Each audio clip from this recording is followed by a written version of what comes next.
Alternativa Sonora.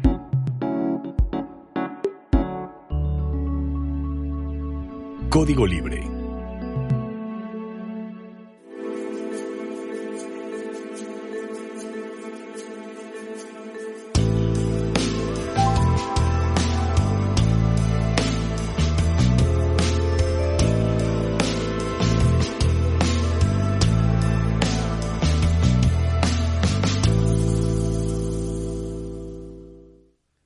¿Qué tal, amigos de Código Libre? Bienvenidos a una emisión más de Resiliencia en Línea. Hoy tengo el gusto de estar acompañado de Marta Chávez, compañera y amiga. Marta, ¿qué tal?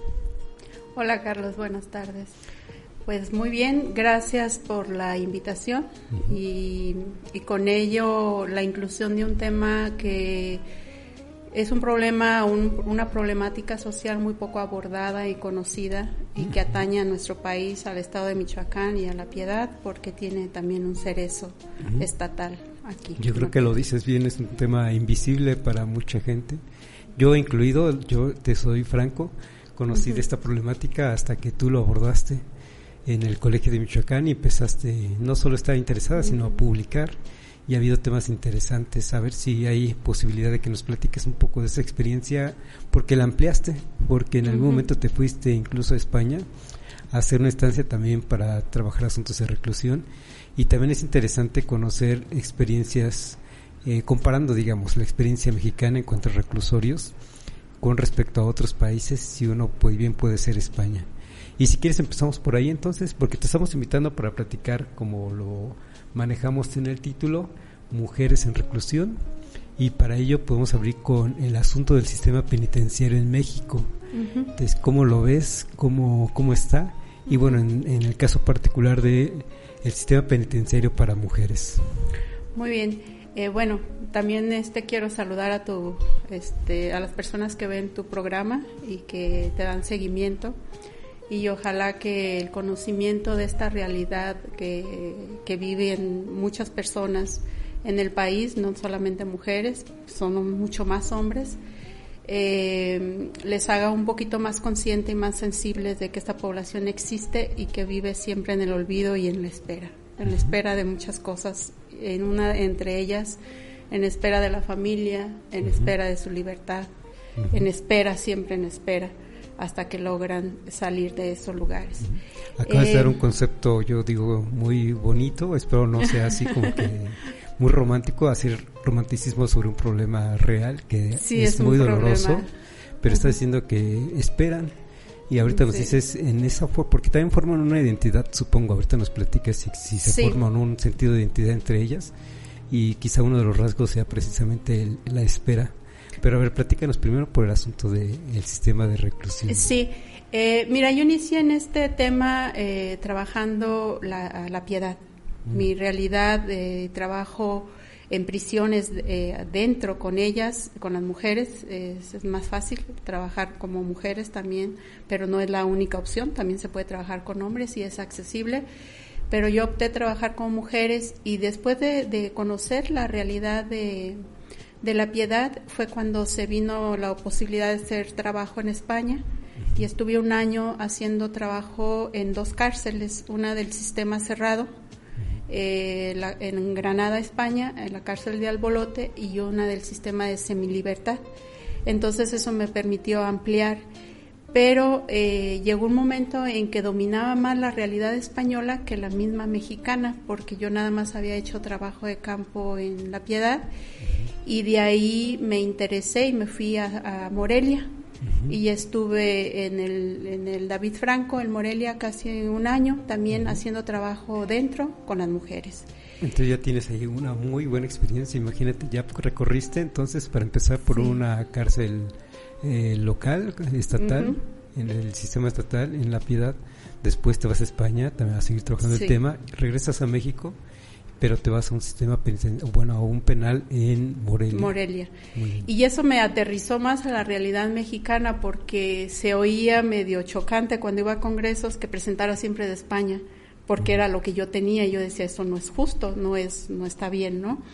Entonces, poco a poco me fui adentrando en los estudios del sistema penitenciario, un sistema penitenciario mexicano que a partir del 2008 empezó a tener transformaciones muy significativas, y que en el 2016 se cristalizan esas transformaciones completas del sistema penitenciario, y ahora tenemos un sistema garante de los derechos de las víctimas, de las personas afectadas o dolidas y de las personas implicadas en los delitos. O sea que es un sistema más integral, desde víctimas hasta el victimario. ¿Qué quiere decir esto?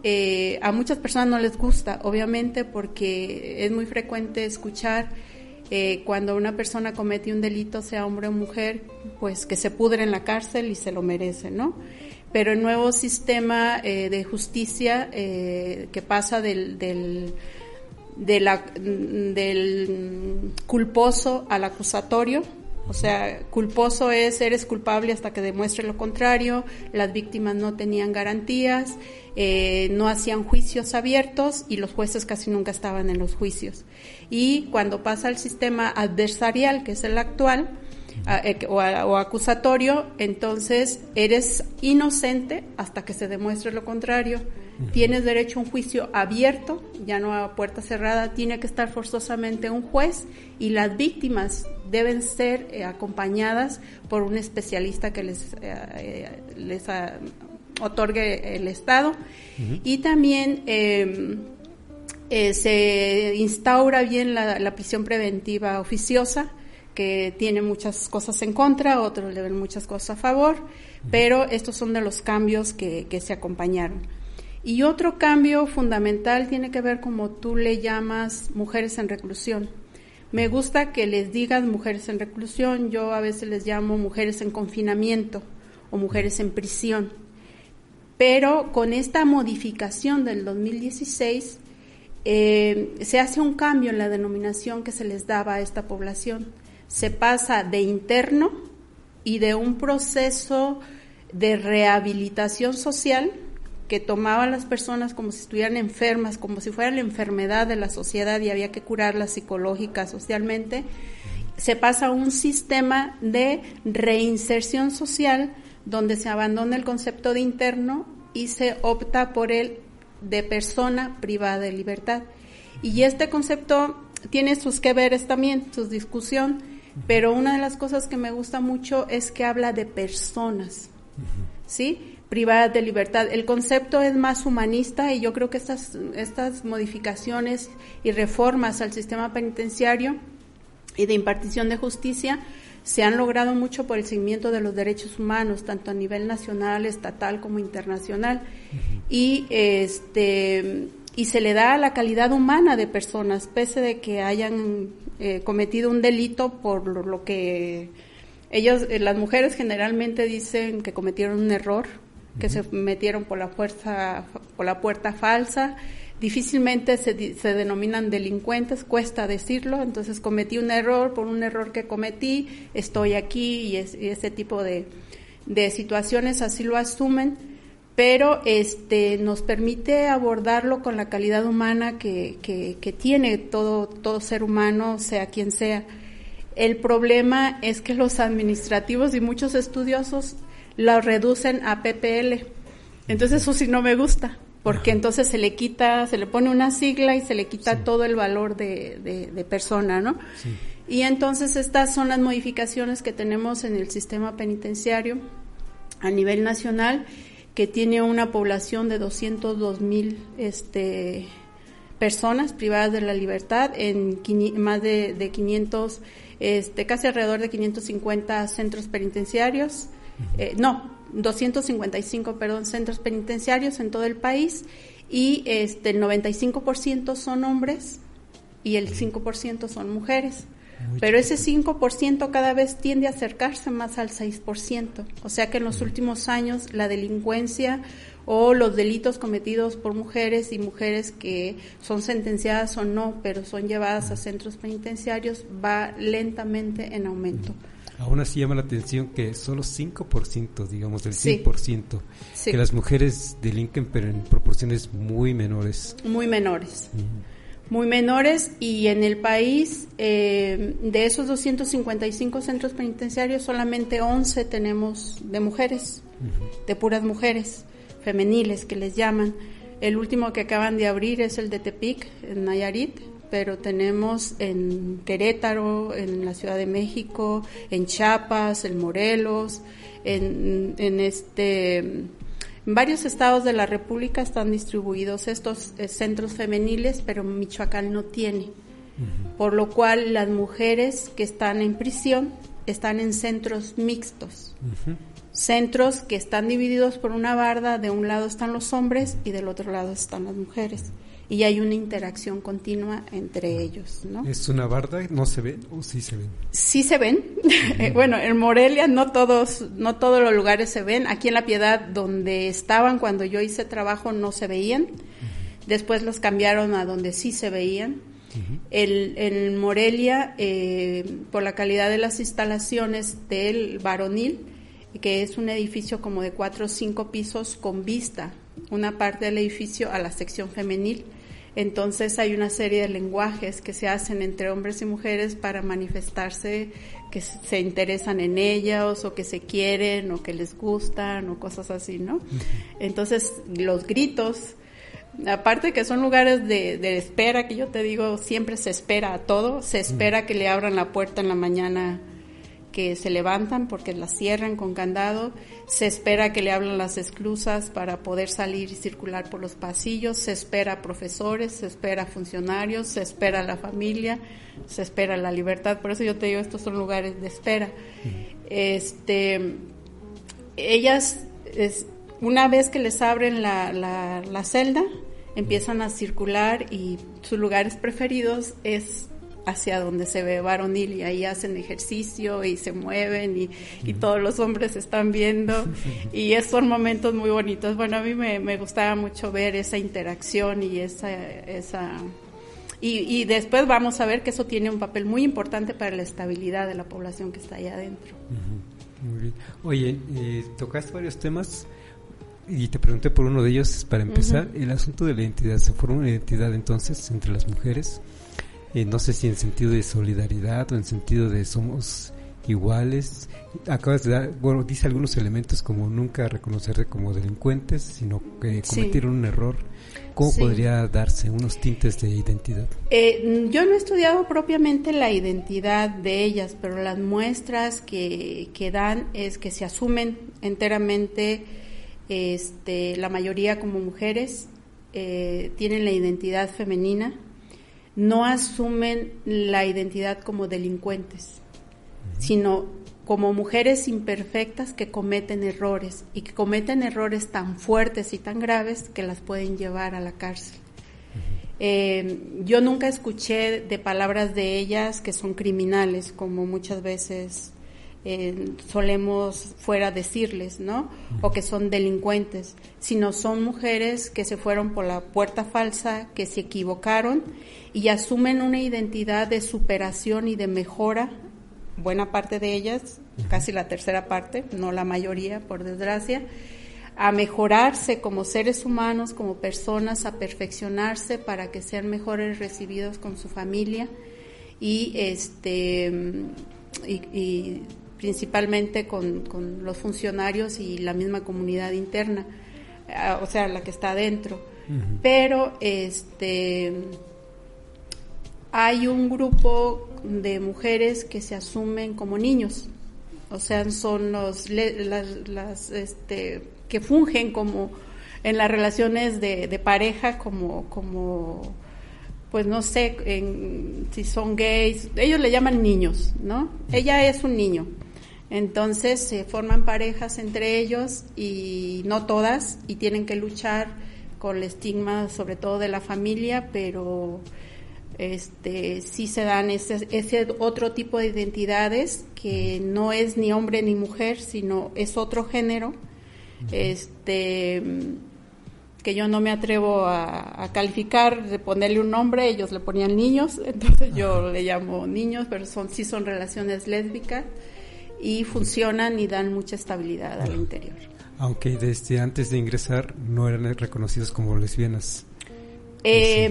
Algunas sí tienen el perfume, los hueles, es el perfume, el corte de pelo, la manera de vestirse. Esos son los niños. Generalmente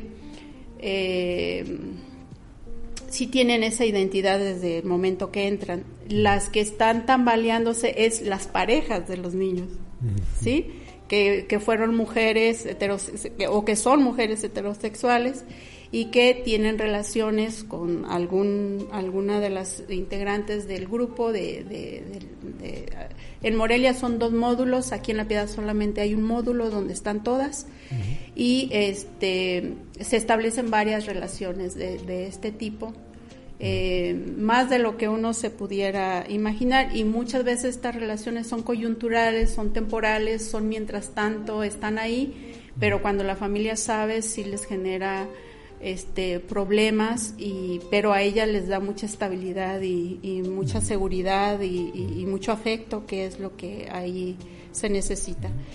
Y se dan cosas así fuertes con este tipo de población porque suelen estigmatizarlas o ya de plano las compañeras las aceptan, ¿no? O sea, ya parte de la naturalidad de la vida al interior. Es que estás comentando algo clave, es importante para su estabilidad emocional, y es que también resulta que están abandonadas en esos reclusorios con ese estigma no solo de la sociedad, que en general dicen, si es delincuente, como dices, que pague.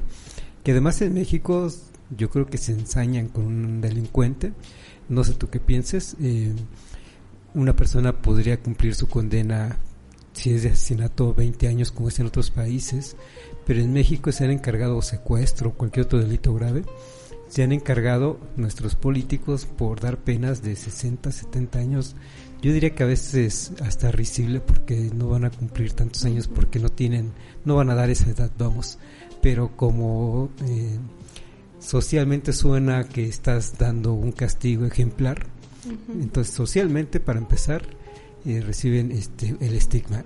Pero además nos has platicado en otros momentos, la misma familia los estigmatiza de manera agresiva, a tal grado de que los abandonan, a diferencia de los hombres que sí reciben sus visitas regulares.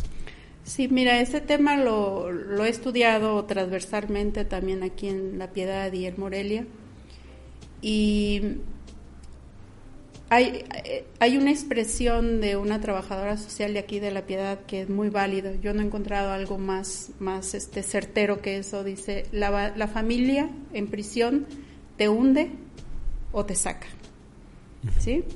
¿Qué quiere decir esto? Que si la familia te abandona, te hunde. Si la familia nunca te deja, siempre te visita, siempre te apoya, te ayuda inclusive a salir antes de prisión, porque el olvido no nada más es afectivo o son las visitas, también se da un olvido económico y un olvido legal. Entonces, al no recibir familia de visita, que sucede a la mayoría de ellas, hay esos 3 tipos de olvido. Y generalmente estas mujeres, que no son todas, por fortuna conozco casos de familias muy cohesionadas, muy unidas, que son las que logran sacar, y tengo un caso que le he dado seguimiento allá en Libertad, donde la familia es el pilar fundamental para la estabilidad y la reinserción de esta mujer, más que los programas gubernamentales que son bastante ausentes, o de las organizaciones civiles o religiosas. Entonces, sí, mientras que en un mes un hombre puede recibir, como lo hicimos aquí en La Piedad, revisando la bitácora de visitas y haciendo entrevistas a los familiares que visitaban a las mujeres, un hombre en un mes puede recibir visitas, una cantidad de 500, vamos suponiendo, de ellos, o 480 y tantos que nos dio la muestra. Mientras esos hombres reciben visita durante un mes, 28 mujeres reciben visita durante un mes. Tú pudieras decir, bueno, la proporción también es muy diferente, son 95% hombres, o sea, la población de hombres siempre es mayor que la población de mujeres. Aquí en La Piedad eran 30 mujeres, más o menos, las que había cuando nosotros íbamos, y 300 y tantos hombres. Entonces, no nada más está en la cantidad de familiares que los visitan adentro, sino qué tipo de familiares. Por ejemplo, a los hombres los visitan en primer lugar las mamás, los papás, los hermanos, las hermanas, los hijos, las hijas, y de ahí vamos bajando a medios hermanos y todo eso. ¿No dijiste esposas? Esposas, sí, está en segundo lugar, después de la madre está la esposa y las concubinas, perdón, ese me había pasado. Y a las mujeres las visita en primer lugar las hermanas, los cuñados, más que el padre está ausente y los hermanos están ausentes. Y la madre ocupa como el quinto lugar. Hasta el quinto lugar. Sí, porque muchos padres, muchos esposos les prohíben a sus esposas que vayan a visitar a sus hijas a la cárcel. ¿Por qué? Porque la mujer, cuando nosotras como mujeres caemos en una situación de delito, somos doblemente delincuentes. ¿Sí? Somos delincuentes porque afectamos los derechos de otro y la vida de otro o la economía de otra persona, y somos delincuentes porque transgredimos nuestra función de género de ser buenas mujeres, buenas madres, buenas esposas, buenas hermanas, buenas hijas, ¿no? Entonces, al poner en tela de juicio o hacer vulnerable el honor de la familia y el apellido de la familia, hace que la familia se te vuelque contra la mujer con tal fuerza que generalmente muchas de ellas están en el completo abandono. De ahí la importancia que hacemos nosotros. Yo me sumo dentro de mi trabajo de investigación también a actividades de voluntariado y todo lo que les apoyamos para vender sus productos, porque al no recibir visitas no pueden comprar materias primas para elaborar sus productos y no pueden nadie sacarlos para vendérselos si no va el DIF o hay una feria organizada por el centro. Oye, ¿qué tanto voluntariado hay? Tú eres investigadora y vas, ¿cuántas investigadoras pueden haber haciendo esto? Muy poquitas, pero no sé si hay otro voluntariado trabajando con ellas. Sí, nosotros como investigadoras tenemos que ser transparentes. Con la institución tenemos que decir qué vamos a hacer y tenemos que entregar el proyecto, y ellos te dicen muy bien, generalmente te dicen muy bien qué vas a hacer, qué vas a dar a cambio. Entonces yo, por ejemplo, en Morelia impartí un curso de habilidades sociales y dejé el programa listo para impartir un curso sobre educación para una cultura de paz. Entonces eso es la manera en que te acercas y retribuyes también a la institución y das un servicio y un acercamiento a ellas, porque al final de cuentas te vuelves cercana a ellas y es como un bálsamo también a las que les generas la confianza, porque hay otras que no quieren ni entrar a la clase y tienen mucha resistencia o eligen entre otras opciones. Entonces, ¿cuál es? Aparte de las investigadoras, que son pocas, en este Cerezo, curiosamente, en el David Franco hicimos trabajo 2 personas del Colegio de Michoacán, que fue una estudiante de antropología, Karina Arriola, y después fui yo porque accidentalmente caí ahí, me abrieron las puertas de ese centro porque yo quería la cárcel abierta. Y me mandaron con la persona equivocada y me dijo, entra cuando quieras y haz lo que quieras. Entonces yo dije, pues de aquí soy, porque no es muy fácil que te abran las puertas de un centro penitenciario para que tú hagas tu trabajo. Pero aparte de nosotras está lo más fuerte, que son la sociedad civil organizada, los grupos religiosos que hacen una función increíble, cristianos fundamentalmente y católicos cada 8 días dan misa nada más.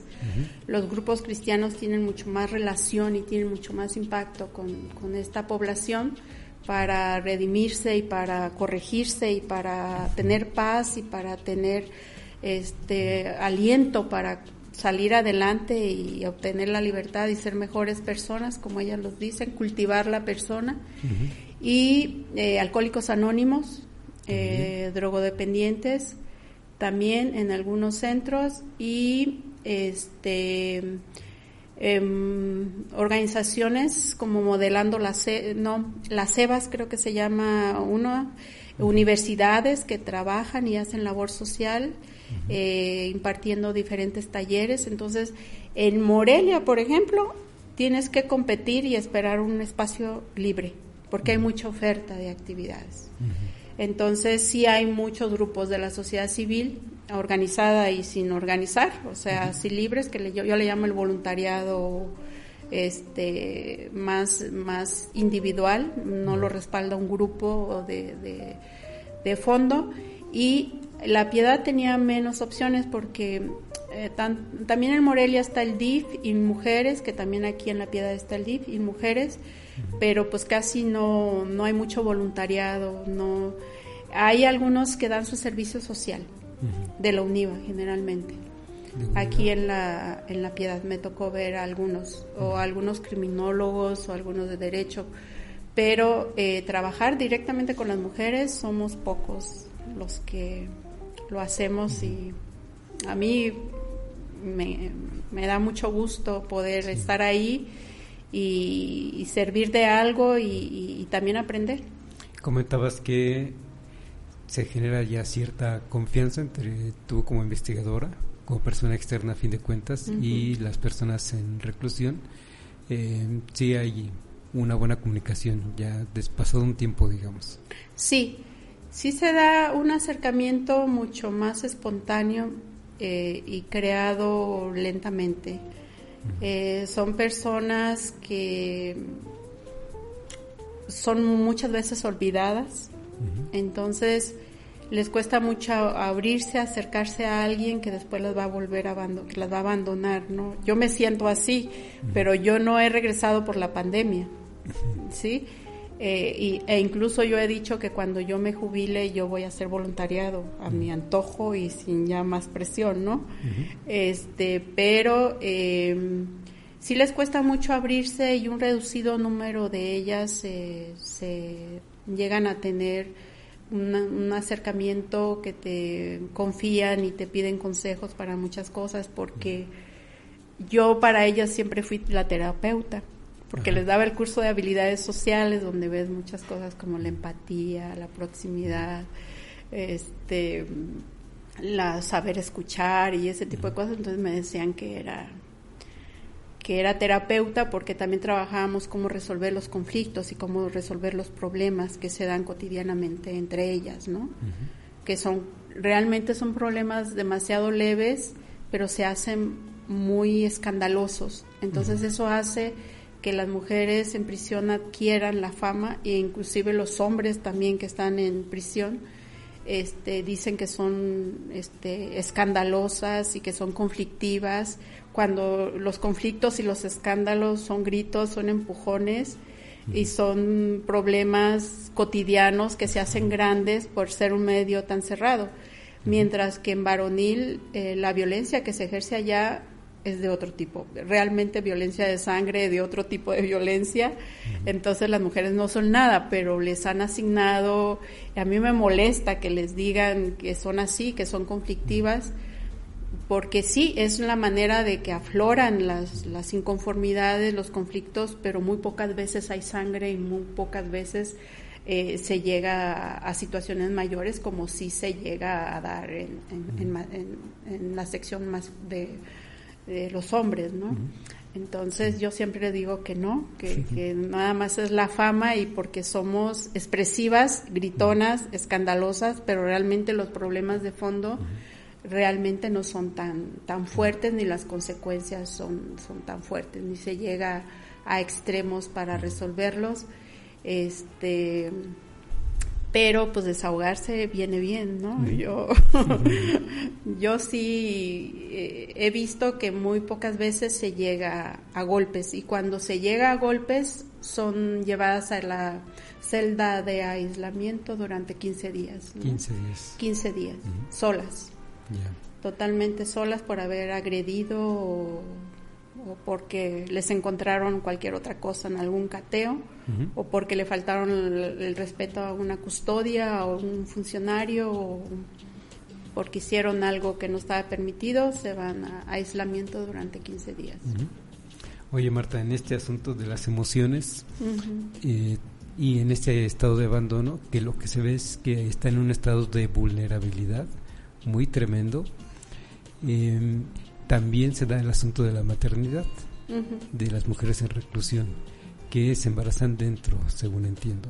Sí. No es que lleguen embarazadas, sino que más bien se embarazan dentro de los penales. Sí, se embarazan dentro. Hay casos que llegan embarazadas o no se dan cuenta, y más en el pasado, quiero decirlo así.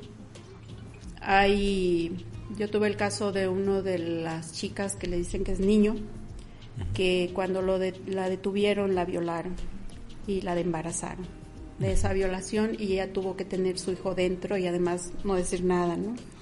Y verla cómo se partía la vida entre lo que ella se consideraba que era y además ser madre y sin recursos y sin familia, sin recursos para comprar ni siquiera la leche y los pañales al niño, a su bebé. A mí me llegaba a veces a pedir ayuda, y yo le llevaba pañales o le llevaba leche o le daba algo de apoyo para que los consiguiera.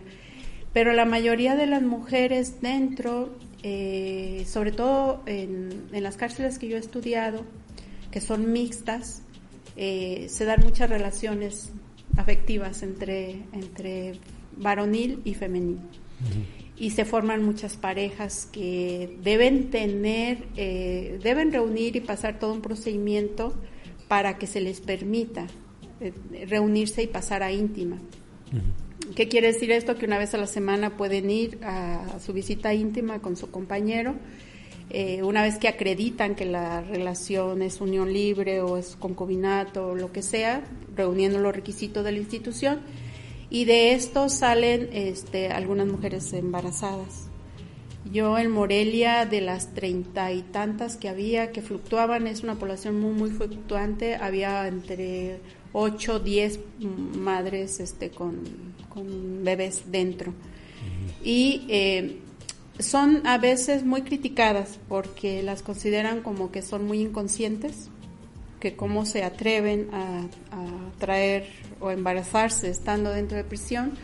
No todos los embarazos son de relaciones con gente del mismo centro, muchas veces es gente que va de afuera.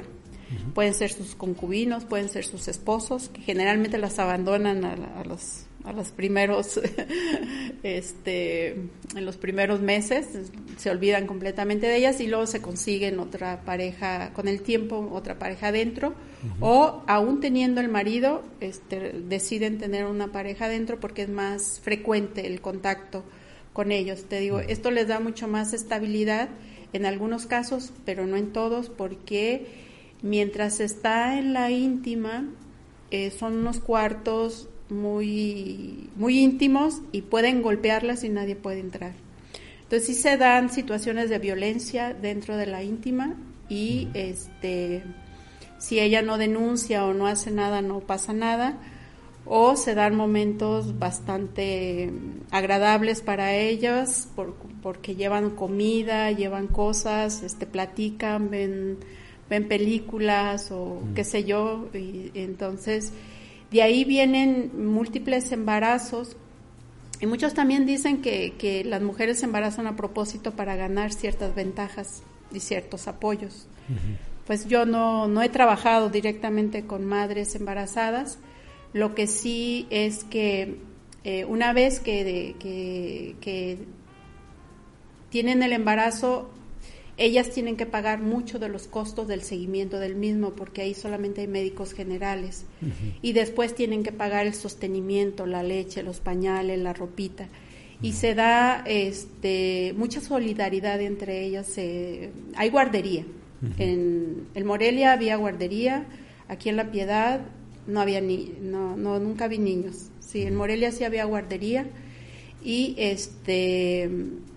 pero aún así se ayudan entre ellas, se apoyan entre ellas, y ante el abandono de la familia se dan muchas amistades, verdaderas amistades y solidaridades, y no solamente esta parte fea que dicen de las mujeres, que son conflictivas, que se agarran a golpes, empujones y que son pleitos y esto. No, hay mucha solidaridad y hay mucha amistad, verdaderas amistades entre ellos y uniones de pareja que a veces duran a un tiempo, aun cuando están en libertad.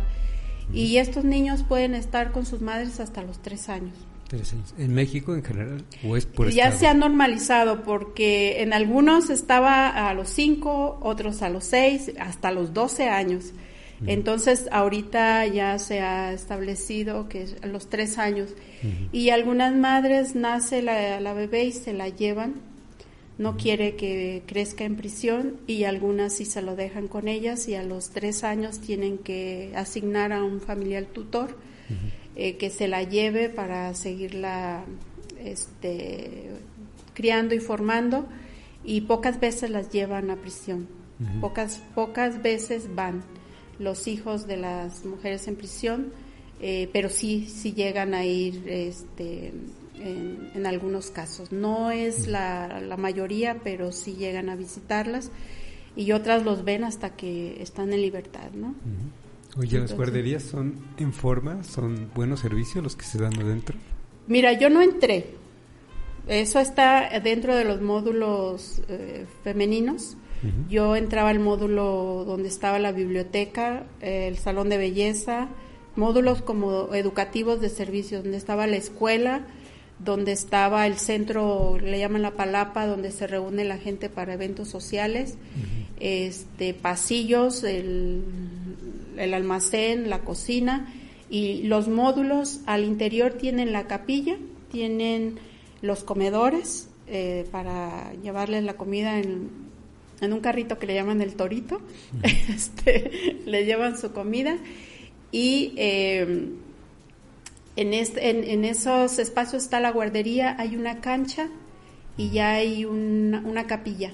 Yo nunca pude accesar porque hay una esclusa.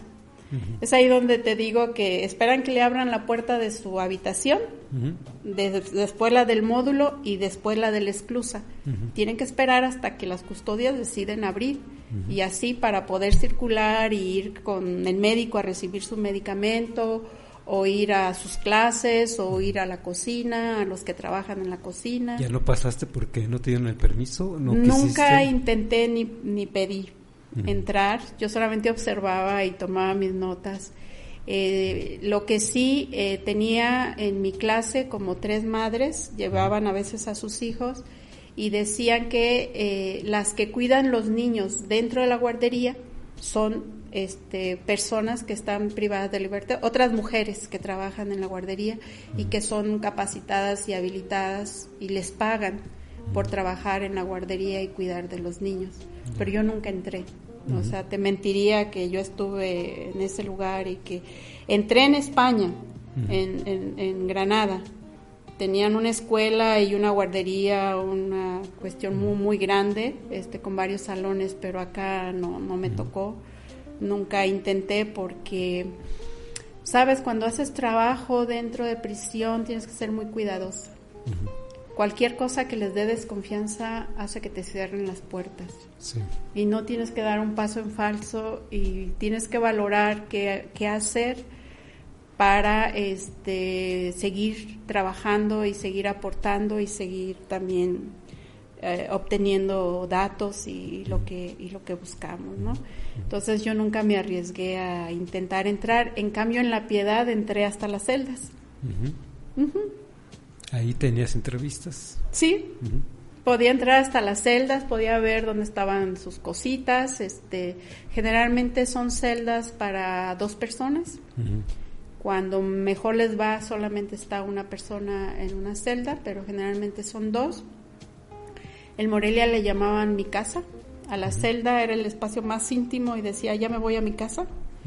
Y esa casa era compartida con otra persona con la cual se podían llevar muy bien o tener serios problemas, que se les tomaban sus cosas.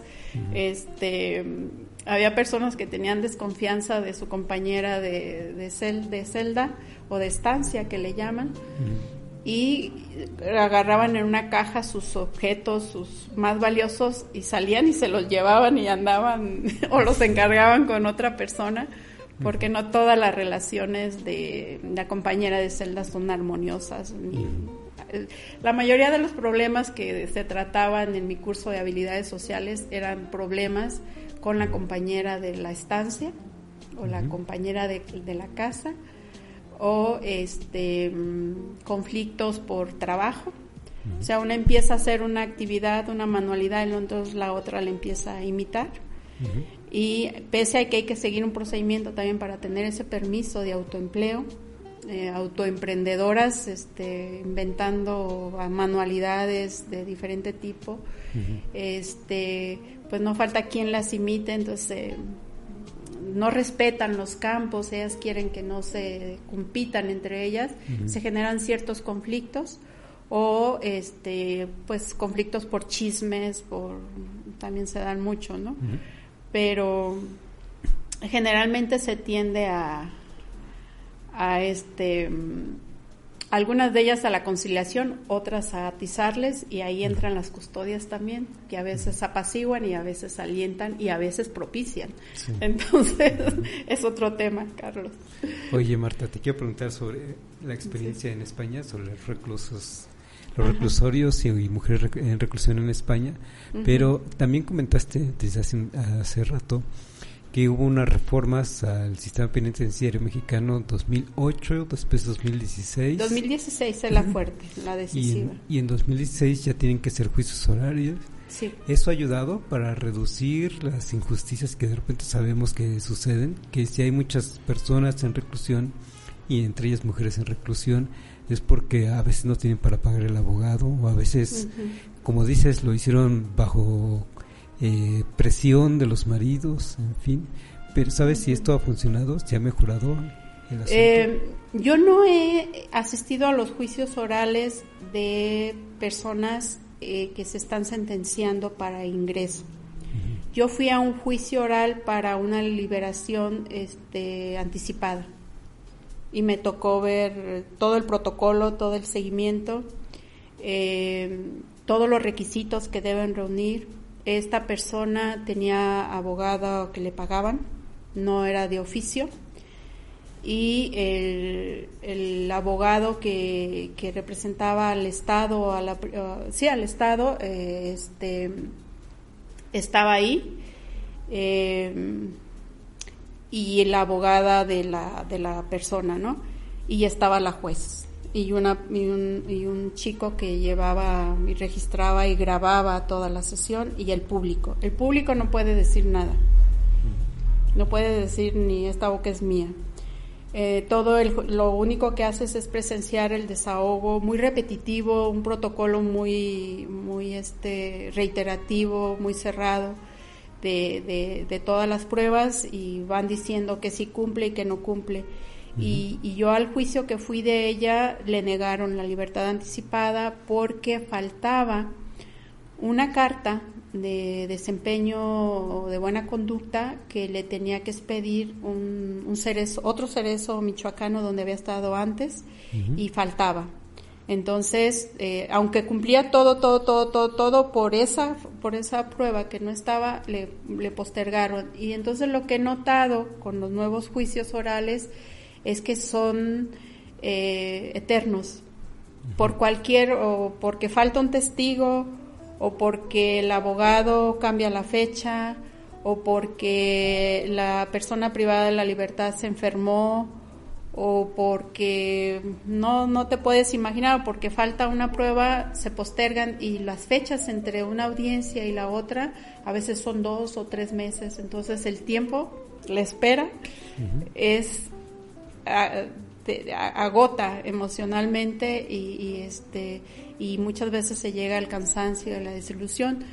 Yo recuerdo estar con ellas en la biblioteca cuando se estaba comentando que no le habían dado la libertad anticipada, y esta persona se derrumbó y dijo: de nada sirve trabajar tanto, de nada sirve hacer tanto, de nada sirve esto, ya no puedo más, ya estoy cansada, ya voy a hacer lo que hacen las demás, ya no voy a trabajar mejorando mi persona, ya no voy a apurarme en esto. Y entonces viene como una caída fuerte, y después poco a poco, órale, los abogados también, no, vamos a impugnar y vamos a hacer esto, Después supe que impugnaron y obtuvo la libertad, y en cuanto obtuvo la libertad fui a visitarla con su familia. Por eso te digo, para muchos es la familia es una maravilla y su familia es maravillosa.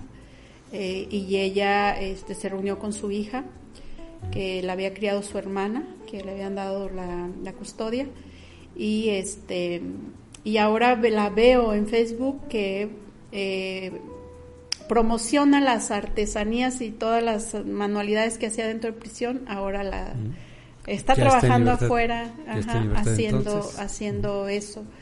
Entonces, para sentencias, pues no he ido, no me he encargado de ver esto, lo que la parte de la impartición de justicia.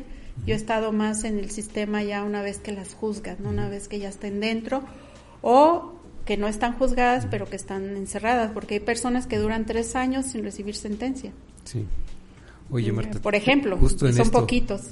Justo en esto que dices de se alargan los procesos, tengo también con esto que platicas la duda de si el sistema judicial para mujeres en reclusión es exclusivo para mujeres en reclusión, o tiene que, por ejemplo, un juez está asignado para el reclusorio, o es un juez que está asignado para el distrito, o cómo es. No, si no tienes un abogado que tú le pagues, la oficialía, el Ministerio Público te asigna un abogado de oficio. Generalmente, aunque son abogados de oficio, tienden a pedirles dinero, poquito a poquito. El dinero adentro se gana poco, y es poco. Por ejemplo, para lavar o para asear una celda, para lavar cobran $1 por prenda. Entonces, quien se dedica a lavar ajeno para tener su sustento, imagínate $1 por prenda. O quienes limpian las estancias o las casitas o las celdas de otras personas, se ganan 10, 15 pesos a la semana. O sea, ganar el dinero adentro es escaso y es muy poco, el monto es muy poco, y a veces los abogados, aunque sean de oficio, sí les están pidiendo para diferentes cosas, y si no tienen familia que les den, pues tampoco los abogados de oficio les apoyan gran cosa. Pero sí, deberían tener el apoyo del abogado de oficio, y lo que se buscaría, que era uno de mis objetivos cuando hice mi sabático en la Facultad de Derecho, es que los abogados tengan el ejercicio de su profesión desde la perspectiva de género. Claro. ¿Sí? Pero no, en la Facultad de Derecho no hay cursos específicos para eso. Yo quería proponer dar un curso, pero me tenía que preparar, inclusive traer invitados, pero se vino la pandemia. Pero lo que sí se busca es que no son abogados exclusivos de mujeres, sino que sí conozcan la perspectiva de género y la manera de reaccionar y llevar un proceso una mujer o un hombre, ¿no? Sí. Entonces eso es más lo que se busca. Y te digo, esto está un poquito más en el sistema de impartición de justicia, que es el que menos he trabajado yo. He estado relacionada porque, bueno, también en el congreso que organicé se habló de esto, y aprendo poquito, pero no he asistido a un juicio de donde se le dé sentencia a una persona por vez primera. Oye, Marta, para que se quede. 4 minutos. Ajá. Me gustaría que nos platiques ya con tu experiencia, que ya son varios años trabajando estos temas, precisamente de las aportaciones que se pueden dar desde investigaciones como estas. Déjame leer un comentario que está haciendo Laura Mendoza. Comenta que es triste ver que no nos hemos olvidado de nuestras mujeres reclusas, y un aplauso para personas como tú que se dedican a estos temas. Y estoy completamente de acuerdo en esto. Las mujeres quedan en reclusión, quedan completamente vulnerables, se ensañan con ellas, y estamos en unos momentos en México en donde yo voy a decir que nos ensañamos con las personas que de repente, como lo dices en palabras de las reclusas, cometen un error. Un ejemplo, los policías y una mujer policía en Quintana Roo, que provocaron la muerte de una inmigrante salvadoreña. Estas personas no querían matar. estaban ejecutando pues las llaves ahí, en este caso de aprisionamiento hacia una persona sobre el suelo, seguramente como se los enseñaron, no sé si en la academia o en la corporación, la misma, digamos, llave que se aplicó contra el señor Floyd, el caso de la persona negra en Estados Unidos, que también murió por asfixia, las dos personas. Vamos, está en el manual de estos policías de aplicar esa llave, y si esta llave finalmente provoca la muerte de las personas, entonces lo que hay que prohibir es precisamente que se aplique esa llave, digamos. No creo que sea la voluntad, en este caso de personas como los policías en Quintana Roo, de matar. Se sale de control, se comete un error, y socialmente nos enseñamos contra esas personas y queremos mucha cárcel para ellos, y empezamos con estos problemas a fin de cuentas y caemos en reclusión, hombres, mujeres, y caemos en ese estado de vulnerabilidad tremendo. Entonces, de acuerdo con que estamos olvidando por ese estigma de las mujeres, nos olvidamos de las mujeres. Mira, pero tenemos 2 minutitos ahí para ir cerrando.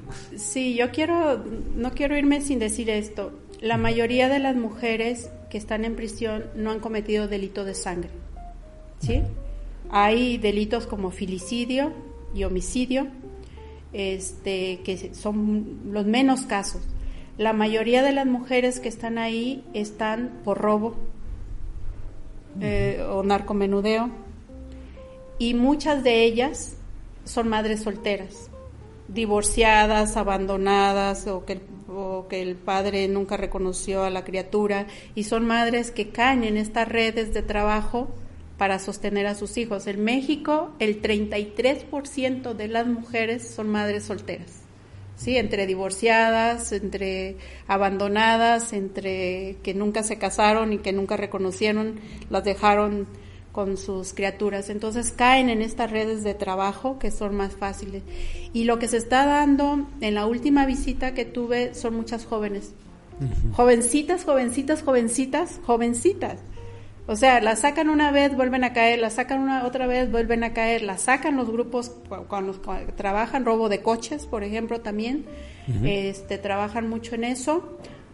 Todo tipo de robos, y lo más grave es la participación en secuestros, que les dan hasta 28, 30 años.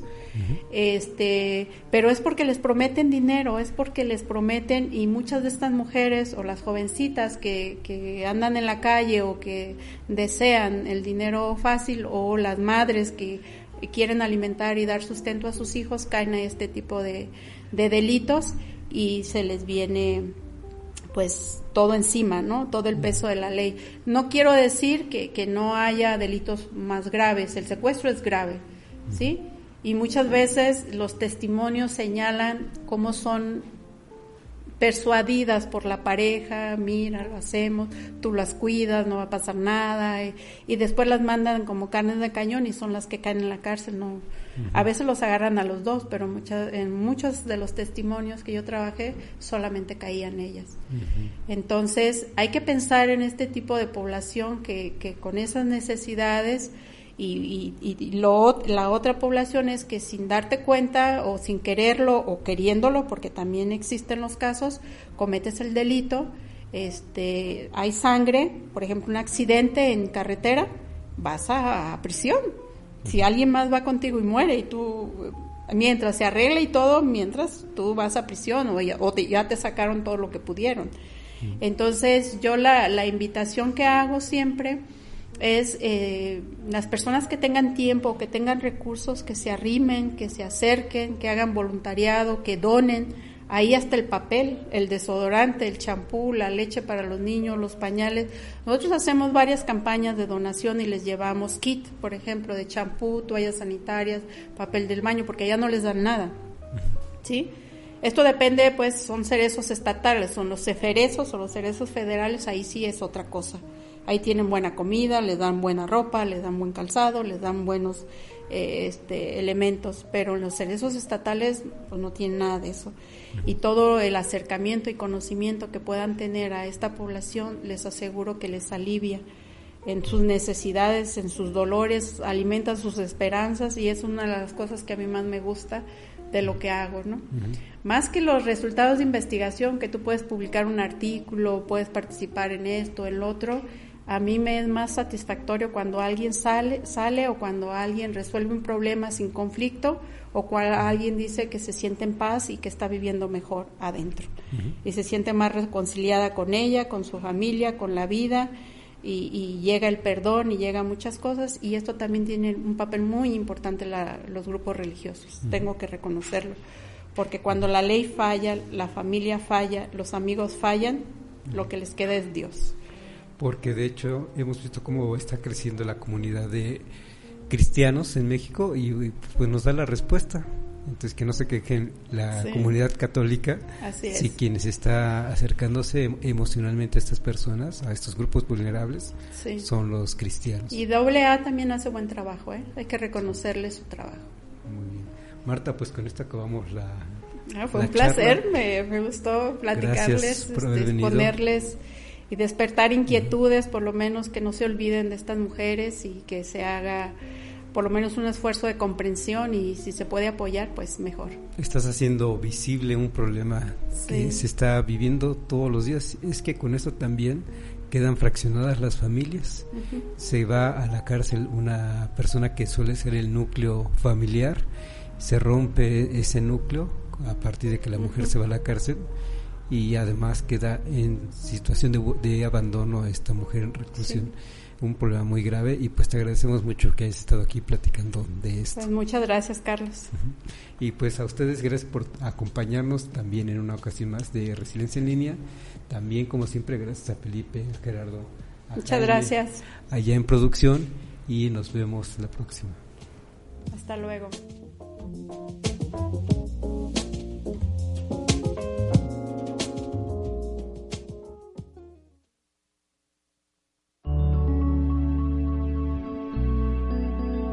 Código Libre.